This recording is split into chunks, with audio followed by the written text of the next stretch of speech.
Ok. Bonjour à tous. J'ai réuni aujourd'hui un plateau exceptionnel. Je suis Marc Wolf, je suis le patron de Strato. Et avec moi, pour ce premier vidéaste, podcast vidéo, fait avec le méchant américain GAFAM Teams, nous avons Frédéric Sanui. Bonjour. Et Laurent Loviconi. Bonjour. Alors Frédéric, tu es un consultant émérite en DAM avec ta propre structure qui s'appelle Activo, oui, que j'ai créé il y a une année. Donc on est une petite équipe pour l'instant, mais surtout avec un background d'une bonne vingtaine d'années sur l'asset management, en étant 17 ans client, en étant quelques années éditeur, et un petit peu comme Ulysse qui sait grandir, maintenant j'apporte mes conseils et mon expérience, aussi bien à travers des organisations comme la DAM Foundation, mais surtout aux clients. Et Laurent, toi, tu fais partie d'Aéro? C'est ça, depuis plus de 3 ans désormais. Alors moi, j'ai plutôt un background de gestion de contenu.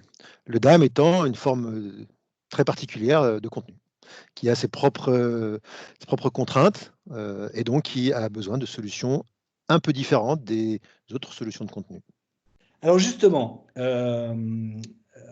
si on veut commencer à déflorer le sujet pour nos éditeurs, qu'est-ce que c'est le DAM, le Digital Asset Management? Déjà, y a-t-il une version française de cet acronyme? Disons que je dirais que effectivement, ces acronymes un petit peu sur lesquels on est habitué depuis quelques années, dès qu'on parle notamment des réseaux sociaux, il n'y a pas vraiment de... En français, on dirait peut-être base image, banque image, des choses comme ça.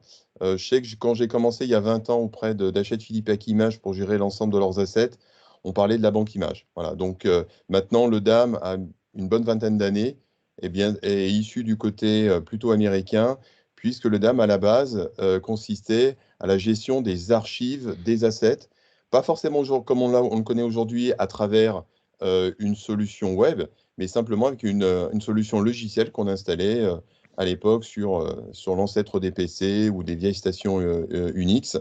Donc c'est comme ça qu'est né le DAM. Donc le DAM, c'est Digital Asset Management et aujourd'hui communément emprunté par tout le monde. Alors justement, tu me disais en préparation, c'était un peu vu comme la photothèque ou l'endroit où on stockait bien ou mal, en raison des capacités de stockage et des PC de l'époque, les vidéos qu'on pouvait avoir sur l'entreprise. Oui, alors je dirais d'abord les photos parce que la vidéo, ça reste un challenge aujourd'hui encore, puisque nos smartphones aujourd'hui font du 4K sans problème, donc c'est pas si évident pour toutes les solutions de DAM de gérer de la 4K telle qu'elle. Mais à la base, on était vraiment effectivement sur de la photo. Une image par seconde, c'est déjà pas mal. Le principe du DAM dès le départ, ça a été surtout de retrouver ses assets pour une organisation. Finalement, le DAM, c'est quoi? Le principe, c'est un système qui va permettre d'organiser, de classer des assets, quels qu'ils soient, bien entendu aujourd'hui, basés sur des métadonnées soit standards, ce qu'on appelle IPTC ou EXIF, typiquement issus des photos d'illustration, ou alors personnalisables, tel qu'on peut le faire aujourd'hui, ce qui n'était pas le cas il y a une vingtaine d'années, afin de pouvoir gérer des projets, puisque comme on le verra, le DAM n'est qu'au cœur d'un écosystème solution aujourd'hui. Justement, nous, on vient plutôt de la GED avec Laurent. Alors, un des problèmes récurrents de la GED, c'est l'indexation. C'est le fait de retrouver, c'est de baliser, de taguer les assets pour pouvoir les retrouver dans le bon contexte d'utilisation. Là, tu mentionnais des tags plutôt automatiques et standardisés. Il y en a d'autres. Alors en fait, l'état que je mentionnais, l'IPTC, c'est une norme qui a plus de 50 ans, qui date de 1965, qui est une organisation, vous pouvez aller voir sur iptc.org. C'est le seul standard, je dirais, en fait, aujourd'hui, qui existe dans le DAM, en fait, assez bizarrement. Et on retrouve cette même information depuis votre Adobe Bridge installé sur toutes les stations. Et aujourd'hui, les DAM s'en sont fait, bien entendu, aussi comme cœur d'information, afin de pouvoir retrouver ces assets. Maintenant, comme le DAM est de plus en plus orienté vers ce qu'on appelle du DXM, de la plateforme expérience pour gérer des campagnes marketing. Évidemment, chaque client a ses propres métadonnées qui ne sont pas des métadonnées standards. Ça peut être issu d'un ERP typiquement, et forcément, on va avoir un jeu de métadonnées personnalisées qui vont aussi suivre l'asset. Ok, d'ailleurs, quand on parle d'un acronyme ou d'une spécialité comme le DAM, qu'est-ce qui peut motiver des clients à vouloir s'équiper d'une solution spécifique pour gérer les photos, les vidéos, enfin tout ce qui n'est pas document de gestion traditionnel? C'est vrai que jusqu'à présent, ce qui a fait naître ces solutions-là, c'était plutôt des besoins patrimoniaux, de gestion de patrimoine, de sa photothèque, de ses vidéos relatives à l'entreprise ou à l'organisation globalement. Mais depuis quelques temps, c'est vraiment tout ce qui est e-commerce qui drive beaucoup de projets d'âme. Et donc, c'est vrai que le nerf de la guerre, c'est d'être en capacité de fournir des plateformes capables d'ingurgiter des très très gros volumes d'assets. Et là, effectivement, dès qu'on parle de contenu de type vidéo, on est tout de suite en prise avec des problèmes techniques, très techniques, mais pas que. Parce qu'avec les données de type asset, les images ou les vidéos, on a aussi des vrais problèmes métiers, de droits d'auteur, ce genre de choses qu'il faut gérer. Et les solutions d'âme, voilà, divergent un petit peu des solutions GED plus classiques sur ces aspects-là. L'aspect très, très compliqué de gestion de la volumétrie et également très touchy de gestion des droits d'auteur, des différents formats de diffusion, ce genre de choses. Et ça s'improvise pas. Et tous ceux qui ont voulu faire du DAM dans de la GED ou dans d'autres types de solutions se sont cassés les dents. Enfin, sauf à faire des petits trucs voilà, très, très, très restreints dans un coin. Mais dès qu'on veut faire des projets ambitieux, on est obligé de passer par une solution industrielle de DAM. Et donc, en plus des métadonnées classiques, on aura besoin de métadonnées métiers parce qu'il faut répondre à des enjeux métiers là qui vont dépendre de chaque société et de chaque usage qu'elle veut en faire. Ouais. Effectivement, je rebondrai là effectivement sur ce point qui est très important aujourd'hui. Euh, Comme on l'a évoqué précédemment, notamment par exemple en France, quand on parle de DAM, on parle souvent d'organisation de photothèque. Et c'est peut-être là un petit peu aussi le challenge pour beaucoup d'éditeurs de solutions, c'est comment vendre une solution de DAM aujourd'hui sur le marché. J'en vois beaucoup qui viennent vers moi, mais comment on fait? Culturellement, c'est vrai qu'il y a la plupart des solutions, et même certains organismes ou magazines ou presse, se concentrent peut-être trop sur cette partie-là. Je ne dis pas que c'est pas bien. Maintenant, aujourd'hui, la demande pour une marque, elle est tout autre. Et comme le précisait Laurent, effectivement, moi, je le vois par exemple à travers un cas client que je m'occupe depuis un an, qui est Michelin. Le vrai projet, c'est un projet e-retail. C'est-à-dire que on va utiliser le DAM, pourquoi?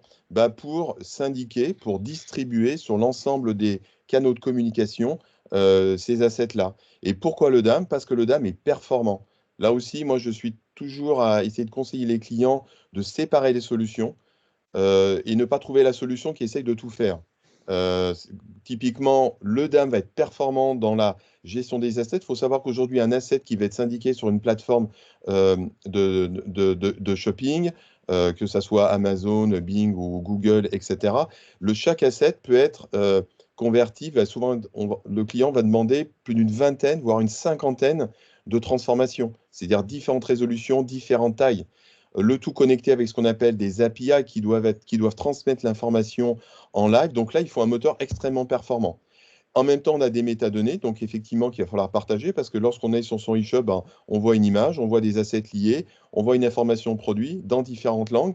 Et là, très souvent, on va se retrouver dans ces projets de retail associés à des PIM, qui est une autre brique logicielle et qui elle-même va s'architecturer très souvent avec en amont ce qu'on appelle un MDM, un Master Data Management, qui peut être un peu tout. Ça peut être un ERP, chez des petits clients, ça peut être une base FileMaker, une base de données X ou Y.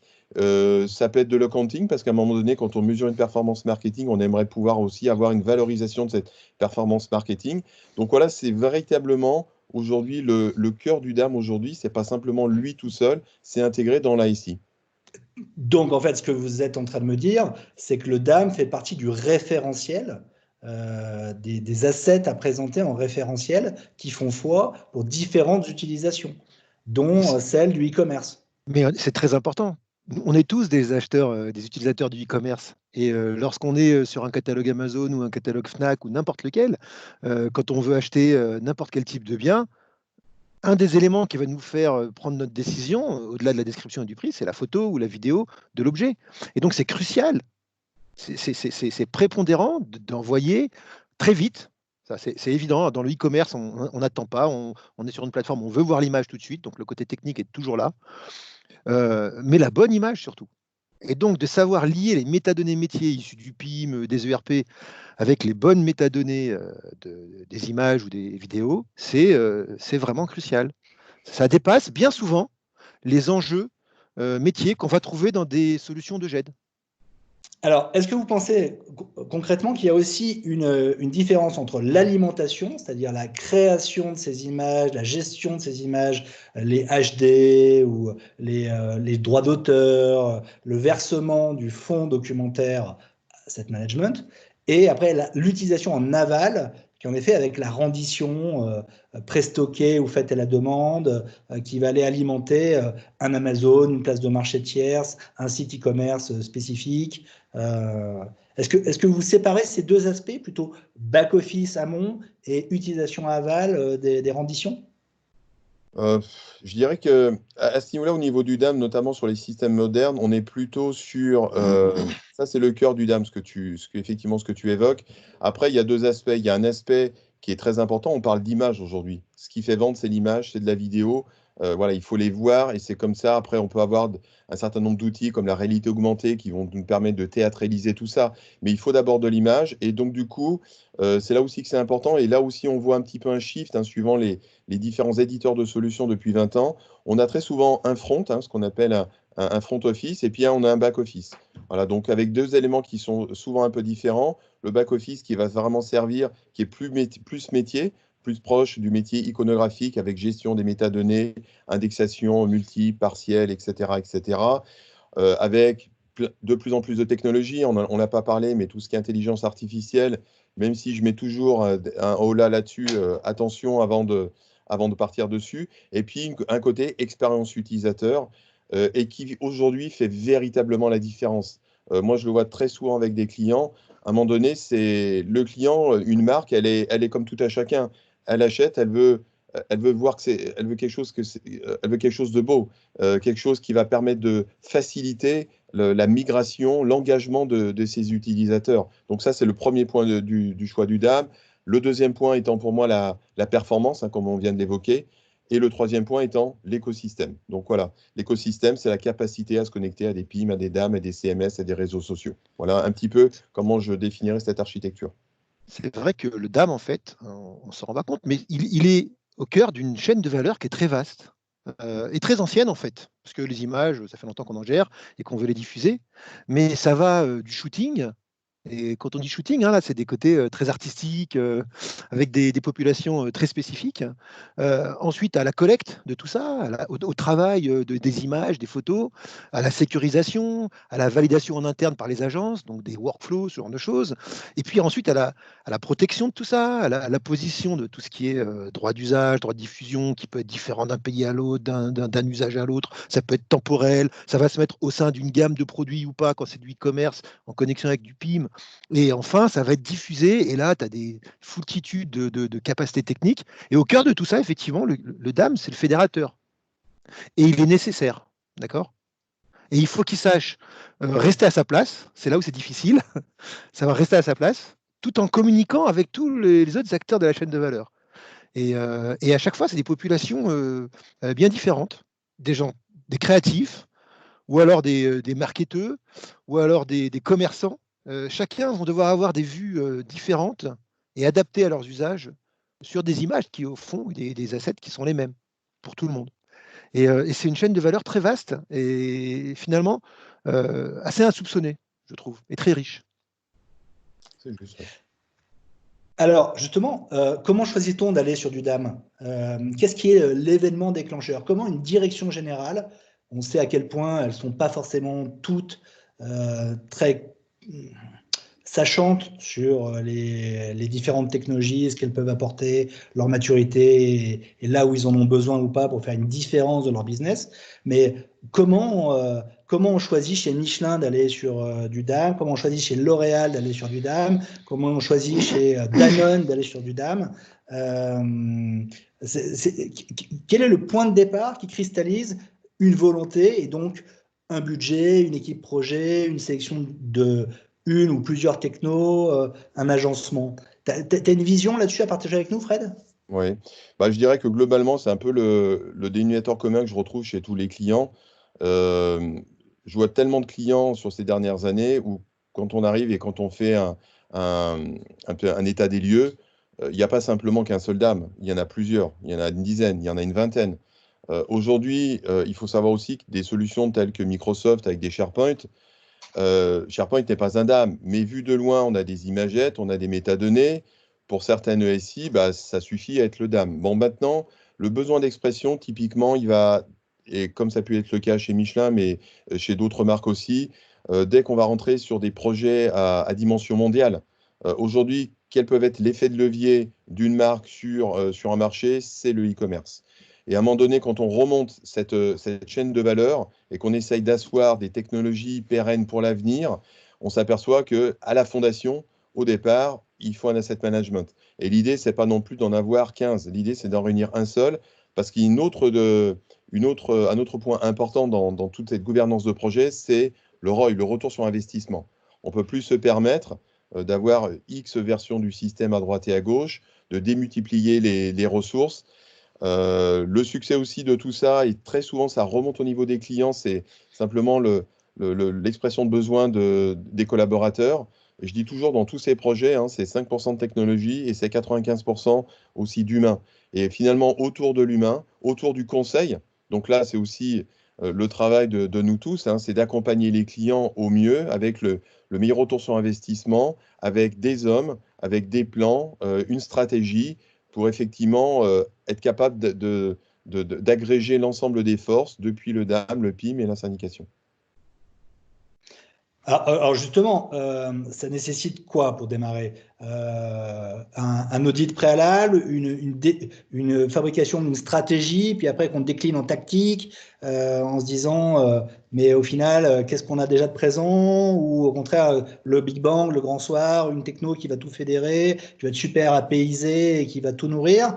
Mais puis j'ai plein d'autres questions après sur ces technos. Parce que les vieilles photothèques, si moi je me souviens des premières que j'ai vues il y a 20 ans, c'était très monoposte, c'était très l'outil de la personne qui avait la connaissance de comment indexer les photos, et c'était la personne à qui on devait venir demander les photos. C'est plus possible maintenant de Ah. rester comme ça, quoi. Aujourd'hui, effectivement, le métier chez le client a beaucoup évolué. On est très dans le marketing, on est très dans la syndication, mais en tout cas, moi, ce que je vois très souvent, c'est qu'il y a un besoin on n'en a pas parlé encore, de mesure de la performance. Et pour être performant, à un moment donné, il faut réunir l'effort collectif autour d'un système qui a un minimum d'intelligence, organisé autour de process métiers. Et aujourd'hui, la technologie en 2020 nous permet, en tout cas très largement, de mapper tous ces process métiers à travers des solutions. Alors évidemment, la solution idéale, elle n'existe jamais. Mais par contre, aujourd'hui, les solutions sont toutes ce qu'on appelle apaisables. Et finalement, on arrive très facilement avec un peu d'intelligence métier, de conseils, à répondre en tout cas, à cette expression de besoin de métier du client, en gardant quand même l'homme au cœur du métier. C'est-à-dire que chez la plupart des clients, moi, auxquels en tout cas, je prodigue des conseils, je reste sur aussi des choses très standards comme l'indexation. C'est fondamental. Je le dis toujours, les AI, c'est bien, mais si vous essayez de faire des recherches dans Google, vous avez à peu près tout, n'importe quoi, et on ne va pas passer 10 minutes à chercher ces visuels. Donc là aussi, la technologie, c'est bien. C'est ce que prenait d'ailleurs Luc Julia dans son dernier livre l'année dernière. C'est-à-dire que l'étape 5 qui fait tout bien, elle ne va pas forcément exister, hein, sans parler de la voiture autonome. Mais dans les systèmes, c'est à peu près pareil. Par contre, on a des gens comme Content Square, entreprise française, qui vont travailler sur l'intelligence. On va essayer de comprendre le parcours de l'utilisateur dans une interface et d'apporter des outils à travers ces API pour améliorer les outils. Donc, avec Fruit d'intégration, on aura cette capacité à offrir, ce qui est le plus important pour moi, une expérience cliente unique. Et c'est comme ça qu'on aura un commerce connecté et on facilitera les leviers pour augmenter le business. Mais c'est vrai que ce qui est intéressant avec le DAM, c'est que ça peut très rapidement parler à des populations très métiers. Parce que ça s'adresse vraiment à leurs enjeux métiers immédiats, de diffusion de l'image, de la bonne image au bon endroit. Et ça peut parler au B2C comme au B2B. Et ça devrait être un levier fort. Malheureusement, moi, ce que je constate souvent, c'est qu'il y a souvent des enjeux un peu court-termistes, où on va privilégier peut-être des solutions déjà existantes dans un des départements, et on va se retrouver face à des solutions moins disantes, mais moins performantes, et surtout non généralisables dans des grandes entreprises. Et ça, c'est assez difficile, effectivement, de calculer un ROI sur à grande échelle, pour une grosse société, alors que souvent, les décisions, elles ne sont pas prises à un niveau suffisamment élevé, mais plutôt département par département. Voilà. Malgré tout, il y a quand même des sociétés qui font ce choix d'investir dans un DAM performant qui va être déployé dans l'ensemble de ses filiales pour tout type de besoin. Et moi, je pense que à moyen terme, et même assez rapidement, finalement, c'est le bon choix. Quand je vous écoute, hein, on a vraiment l'impression que faut prendre ces projets-là de façon très industrielle, en fait, très référentielle, très basée sur une partie des process de l'entreprise, de comment elle veut communiquer, comment elle veut se présenter ou comment elle veut présenter ses produits, et puis après, comment elle doit alimenter ses différents canaux de vente de la manière la plus maîtrisée possible, la plus industrielle, la plus... voilà. Donc, au final, si on doit aller un peu dans les types d'architecture ou de produits existants que les entreprises, nos clients peuvent mobiliser, on est de moins en moins sur de l'on-prem, on est de plus en plus sur des solutions hybrides ou SaaS ou cloud qui sont nativement plus faciles à relier au reste des consommateurs de contenu ou pas. Ça va être effectivement suivant le type de marché finalement, on va en tout cas adapter la stratégie. Évidemment, le on-prem lui a pratiquement disparu, je dirais à part peut-être quelques agences comme ça à droite et à gauche, mais globalement on est plutôt sur du hybride dans le mesure en tout cas de contrôle de sa data.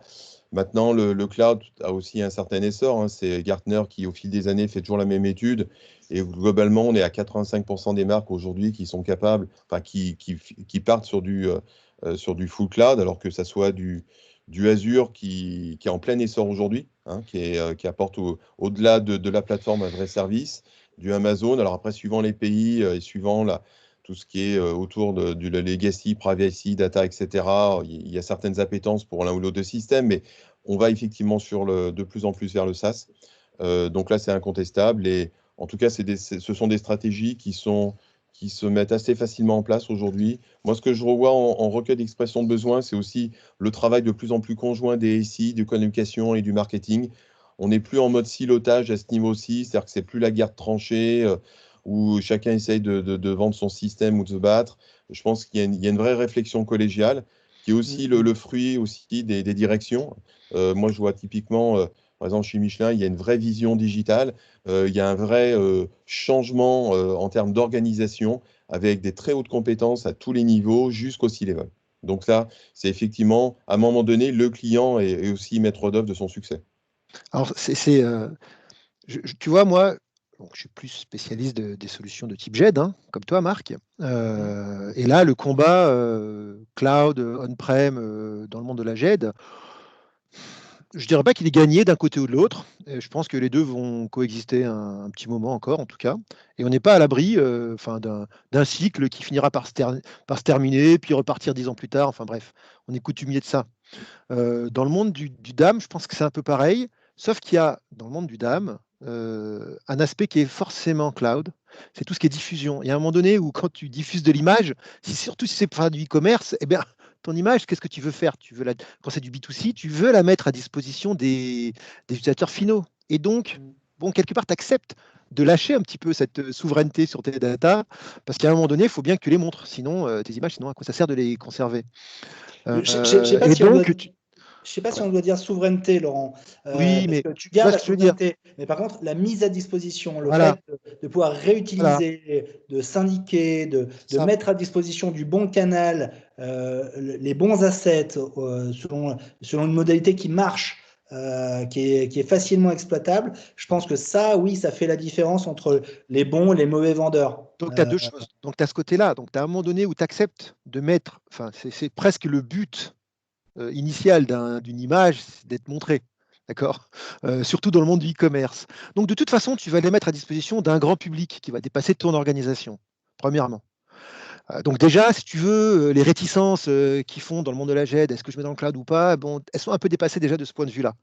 Mais en plus, pour des questions de performance, de toute façon, à un moment donné, ton DAM, il va donner la main à des acteurs différents qui, eux, sont chargés de diffuser ça le plus vite possible dans le monde entier. Et donc, tu peux avoir des formes hybrides où tu as ton DAM qui, pour des raisons XY, va être conservé chez toi. Mais de toute façon, si tu veux que tu sois performant et que tu diffuses dans le monde entier, que tu es front office, que quand les gens cliquent en Chine, en Australie ou à Hong Kong ou n'importe où, ils aient tout de suite leur image. Là, de toute façon, ton image, elle n'est plus chez toi. Elle est ailleurs, elle est forcément dans un cloud. Alors là, pour le coup, très, très cloud. Ouais, je suis d'accord avec avec cet élément parce que même, je le vois par exemple sur des métiers comme la mode, où très souvent, je prends un client comme Victoria's Secret, typiquement, à la base, on part de fichiers extrêmement lourds, hein, c'est 100 millions, 400 millions de pixels, et à la fin, on doit décliner 56 formats différents, dont des PNG qui font 50 pixels. D'accord? Donc évidemment, à la base, il y a un travail de correction de l'asset, puisque là, on est dans du très très très haut de gamme. Mais aujourd'hui, les solutions de DAM sont capables d'être complètement flexibles. Mais à la fin, quand on fait de la syndication, je dirais que le DAM marketing en tant que tel, lui, il est SaaS de fait. Voilà, OK. Et la responsabilité des plateformes DAM, c'est plutôt informatique, c'est plutôt une co-responsabilité avec le marketing, avec les vendeurs, avec les product owners. La gouvernance d'une plateforme DAM, qui fait ça? Enfin, c'est quoi le conseil à donner là-dessus? Moi, il y a une chose que je conseillerais qui est pour le coup est fort ancré dans l'ADN aujourd'hui des anglo-saxons, c'est ce qu'on appelle le DAM manager. C'est pas forcément quelque chose que l'on connaît beaucoup en France. On connaît beaucoup le libraire.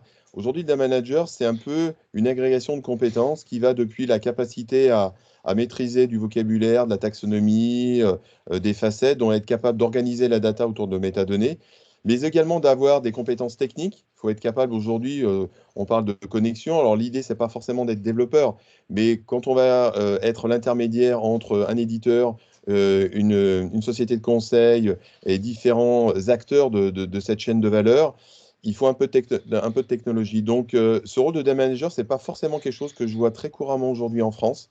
Ou alors, ça va être l'office ou le travail de certaines grandes sociétés de conseil qu'on connaît tous en France, mais qui n'ont peut-être pas forcément tout le temps aussi le métier qu'a le client. Donc voilà, il y a ce côté-là qui, pour moi, est amélioré. Après, on a évoqué tout au début le droit d'auteur, donc ça c'est extrêmement important, ça fait partie. Aujourd'hui, la technologie nous permet aussi de gérer ce qu'on appelle de la DRM, un Digital Rights Management, très facilement, notamment pour tout ce qui est grands acteurs du luxe et de la mode. Et à un moment donné, bien entendu, je répète, mais c'est une gouvernance qui doit être partagée entre différents départements. Moi, je le vis au quotidien, effectivement, chez Michelin, où c'est pas la faute de toi ou de l'autre, c'est un teamwork. Voilà, c'est ensemble qu'on réussit. Tout à fait.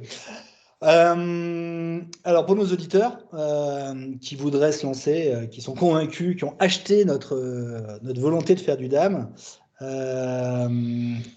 est-ce qu'il y a 3 erreurs? Pourquoi 3? Pourquoi pas 2, 4, 8? Mais est-ce qu'il y a des erreurs facilement évitables en début de démarche DAM?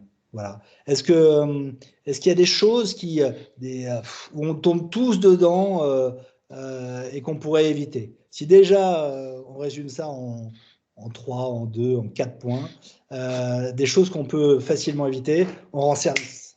Alors, moi, juste, je vais dire la première, et je te laisserai les autres, Frédéric.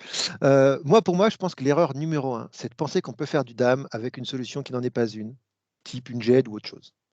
C'est la première erreur, qui est le début d'une suite catastrophique d'erreurs qui s'enchaîneront par la suite, inévitablement, immanquablement. D'accord?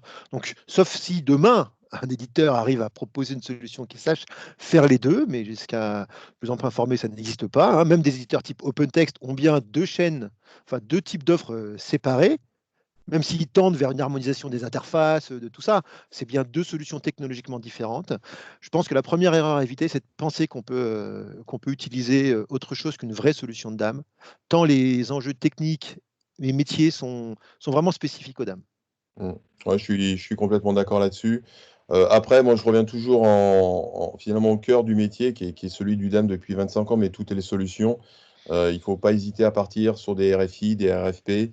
Il faut ce qu'on appelle mettre en danger les éditeurs. Il faut être capable d'abord d'écrire son expression de besoin. Kitre a été aidé de la sorte, en tout cas, là, sur ces parties-là, parce que le monde du digital est loin d'être simple. Hein. Aujourd'hui, on peut être connecté à des bases de références produits type Iseo, on peut être connecté à un Salesforce, on peut être connecté à X ou Y références. Donc, être capable d'écrire un request for information, et puis après, pourquoi pas lancer un RFP et ne pas hésiter en tout cas à mettre en danger les éditeurs sur une solution globale, quitte à effectivement, après, c'est le problème des éditeurs d'être accompagnés du bon intégrateur. Tout ça, ça fait beaucoup de choses hein, qui peuvent quelquefois être un petit peu pas forcément évidentes à gérer. Mais en tout cas, il faut mettre en danger, il faut revenir toujours, et c'est ce qu'on fait par exemple à la Dame Fondation, hein, c'est-à-dire on part sur des démos scénarios. Quand on fait des démos, moi je donne toujours des démos live avec des vrais fichiers, hein, pas des JPEG de 27 kilos. C'est des choses un peu basiques comme ça. Et puis aussi voir, aujourd'hui un éditeur doit aussi être capable de montrer un certain métier. Hein. Steve Jobs le disait il y a 25 ans, avant de venir développer, vous allez d'abord passer 2-3 mois chez le client, puis après, vous aurez éventuellement la prétention de sortir quelque chose. Donc je crois que ça c'est vraiment aussi important. Mais RFI, RFP, des process classiques, et en tout cas après être bien accompagné. C'est vrai, et surtout, il ne faut pas oublier toutes les composantes du DAM. Comme je le disais tout à l'heure, la chaîne de valeur est très, très vaste. Et un DAM, il doit être communicant, il doit savoir gérer tout ce qui est droit d'auteur, tout ce qui est workflow. Enfin, il y a plein de composantes. Et le fait d'en oublier une peut mettre en danger le projet. Et ce n'est pas juste un repository. Il doit savoir faire vraiment beaucoup, beaucoup de choses. Et le mieux possible, bien sûr. Ce qui ne veut pas dire qu'il n'y a qu'une seule solution. Il y a pas mal d'acteurs dans le monde du DAM. Mais il faut être bien complet. Ok. On a 2 points. Mais un troisième que vous pourriez mettre en avant ou je ne sais pas, quelque Moi, chose qui est... il y a une chose que je vais peut-être un peu me démarquer du marché. Pendant des années, on a regardé les Gartner et les Forrester. Bon, j'ai rien contre, il y a des très bonnes études qui sont faites. Moi, je le vois souvent aux US, c'est compliqué de sortir un choix en dehors des 5 premiers, en résumé. Maintenant, de temps en temps, j'ai envie de dire, osez. Essayez de sortir un peu de ces quadrants ou de ces octogones ou de ces triangles. À un moment donné, je ne suis pas forcément convaincu que l'expression de besoin client transpire complètement à travers ces espèces de logiques métiers qui ont plus de 15 ans et qui, pour moi, ne font pas forcément preuve d'agilité. Voilà. Moi, je dirais, tiens, si tu veux, je peux même te donner une quatrième, tiens. T'es preneur? Allez, vite fait. Non, mais souvent, moi, ce que j'ai vu, c'est que tu as beaucoup d'utilisation du DAM en ce moment, c'est dans le e-commerce, encore une fois. Et un des acteurs importants, incontournables du e-commerce, c'est la donnée structurée, celle-là. Donc, c'est le PIM, Product Information Management, parce que ce qu'on met en ligne, hein, c'est des produits. Et ça, c'est un monde en soi. Hein. C'est très compliqué. Il ne faut pas mélanger les deux. Le DAM ne prétendra jamais être un PIM. Par contre, l'inverse est vrai. Et tu as beaucoup de solutions de PIM ou de MDM ou d'autres acteurs de ce type-là qui intègrent une solution de DAM. Et ça peut faire illusion. On peut se tromper et penser que on va faire le job avec. Alors on retombe dans les mêmes sujets qu'on a, toi et moi, Marc, dans le monde de la GED, où un PLM, un ERP va prétendre savoir faire de la GED, mais au bout du compte, il le fera mal. Ou alors il le fera que pour un besoin bien particulier. Et dès que tu voudras t'en resservir pour autre chose, tu auras un problème. Donc moi, j'aurais tendance à favoriser les éditeurs de DAM natifs ou les solutions de DAM natives. Voilà. Mais après, c'est vrai que dans certains cas, tu vas aller très vite, tu as un projet de e-commerce à délivrer très rapidement, tu as une grosse pression, tu prends un PIM qui fait du DAM, c'est mieux que de ne pas prendre de DAM du tout. Voilà. Mais voilà, j'aurais tendance à privilégier des vraies solutions de DAM qui pourront adresser des problématiques transverses. Commencer par un premier projet, mais arroser à côté. Je crois que c'est la bonne phrase finale et la bonne conclusion. Voilà. Bon, on vient de faire le revival d'un vieux concept des années 2000, le best of breed. Choisir la bonne solution pour le bon moyen et compter sur son raccordement au reste de l'écosystème pour servir le meilleur service possible. Et je rigole avec ça, mais je pense que de toute façon, les changements d'architecture des SI actuels, avec l'APIisation, la consommation de services spécialisés de très bonne facture, assemblés les uns avec les autres selon des épines dorsales transactionnelles, c'est vraiment quelque chose qu'il faut creuser. Et je vous donne raison, pour l'avoir vu chez quelques clients, faire un DAM avec SharePoint, c'est pas une bonne idée, quoi, en fait, voilà. Et pas d'attaque sur SharePoint, j'adore le truc, mais chacun son domaine de compétences et ses spécificités métiers. Il y en a qui ont essayé. Hein. Bon, en tout cas, je vous remercie. J'espère que nos auditeurs ont apprécié le moment. Le lien est permanent, on va publier. Donc, tu le mets dans un DAM? Bah, je vais le mettre dans un DAM public. Dans un DAM. Voilà. En attendant, merci encore de vous être prêtés au jeu, Frédéric et Laurent.